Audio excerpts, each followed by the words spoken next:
On the line. Hello, Limba. Hello, Amanda. Hi, do you have a question ready? Yes, I have a question. All right, gooi it straight away. From Nothing But the Truth, not on Yes, Secular that's Motivation. fine. That's fine. Okay. The question is an essay-type question. Yeah. It says, although Sipho and Themba are brothers, they are very different from each other. Yes. Discuss how this difference influences the way they live their lives. It only says. Okay, so you've got to discuss, I just want to get the key words. You've got to discuss how the brothers are different from each other, and the rest of that? Discuss how this difference influences the way they live their lives. Okay, all right, in the way that they live their lives. Okay, what's causing you a problem with this? Because it shouldn't be causing you a problem. You should be able to answer that. Remember, it's about 250 words, so you don't have a lot of time. A little introduction. In your little introduction, you say they're very different from each other, and the way that they live their lives show this. Then you've got about 2 paragraphs, and then you've got a paragraph to conclude. So you're looking at the 2 brothers, and you're going to say one was the more stay-at-home, conservative, reliable, looking after his family, providing the money. The other one was the one who went to university on his father's money and enjoyed himself, took more years than he should have. Then he became an activist. You know, it should be fairly obvious. What is causing you the difficulty? Is that all right? Do you follow me? Yes. Okay, so that's all you're doing is go to the story and say they're different. One is a womanizer. He's off with every girl out there, every attractive girl. The other one has one girlfriend and marries her. Okay. Yes. All right. Anything else?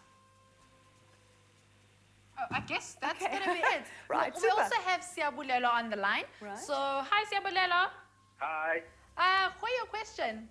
Okay, my question is about the short story Mending Wall. Yes. Sorry, the Magic Man. Oh, Magic Man. Yeah. Yes. Yeah. It says, why are the characters in this story anonymous? All right. You have to start with the meaning of the word anonymous, which means we do not know their names. Yes. All right. So what you would say here is because really the names are not important.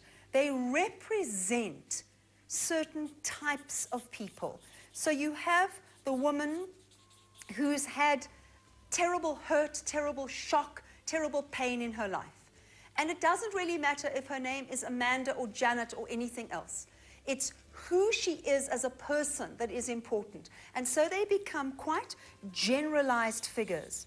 So, or universal, if you understand universal. Universal means they could be in any culture, in any place, in any time. The man who is compassionate and understanding and has insight into her problems and tries to help. You know, Amanda, how often people don't even bother. They see you in trouble and they go away over there. They don't want to know your problems. But somebody who cares, who actually tries to help. So they are universal figures, universal characters. Okay? Okay, ma'am. Thank you. Okay, good. Well, thank you for phoning. Thank Super. you a lot, ma'am. All right, I'm sure that answered all their questions. Great. And while I wait for another question, let me go on with this. This is back to the visits. We've got the man, the teacher, who's given the woman the carrier bag full of food.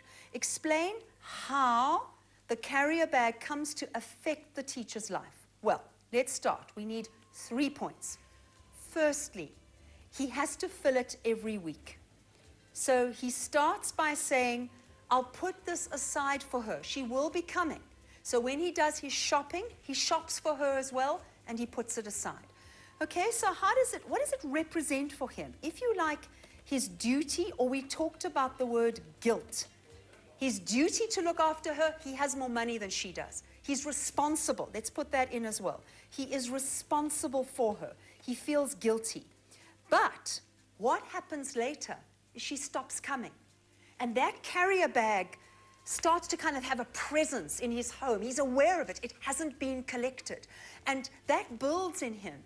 And eventually, he feels, well, I must start using the stuff because it's going to go past its sell-by date.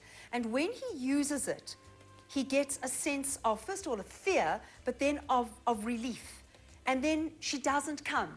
And so he thinks that she doesn't need him anymore. She's found somebody else. She's gone on. She's okay. And so he feels he is no longer responsible for her. So it's a relief for him. Just make sure that you refer to the whole story. Notice I've shown you what happens as a development, why it happens, and what happens later. Show the marker. I know the story. I remember the story. Let me prove to you that I've read and studied. We go on to stuffed olives. Do you like stuffed olives? No. No, nor do I, actually. But the point is, he puts stuffed olives into the carrier bag the first time she comes. Why? Because it happens to be in his cupboard, and he's just looking for anything that he can give her. But what does the teacher imply by this question? First of all, I do not consider stuffed olives a good food substance. This isn't exactly going to nurture her or her family. And secondly, the sense that it's probably irrelevant to her. She might never have tasted it. She might not know what they are. Again, 2 marks. Watch, 2 marks, 2 points. Now, quote, what does it mean? You go back to the passage. You find the exact words. You write them down absolutely accurately. If you write it down wrongly, you lose your marks. And good students put it into inverted commas. Single or double. I like doubles. A phrase of 2 words. A phrase is a group of words. It can't be 1 word over there and 1 word over there. 2 words together. So you will write down the phrase of 2 words, which does what? Which suggests that the teacher considers himself different. So go back to your passage. I don't want to waste time doing that. I'm just trying to show you how to answer this kind of question, which could be in Romeo and Juliet or nothing but the truth. So you go back to the passage, you find the 2 words there and there, you write them down, you put them into inverted commas. The teacher is a kind man. Do you agree? You do not get marks for saying yes or no. You get marks for showing that you've read the story and that you've understood the story. And they don't mind. You can say yes or you can say no. They mark you on the quality of your answer. And this is as true for FAL as it is for home language. They mark you on the quality of your answer. So you would say, yes, the reason must come from the story. You must take it from the story. Okay. Alrighty, thanks a lot right there, guys. Do not forget to send through all your questions. But right now, we're going to learn some study skills. So here are some top tips on using material tools. Let's do this, guys.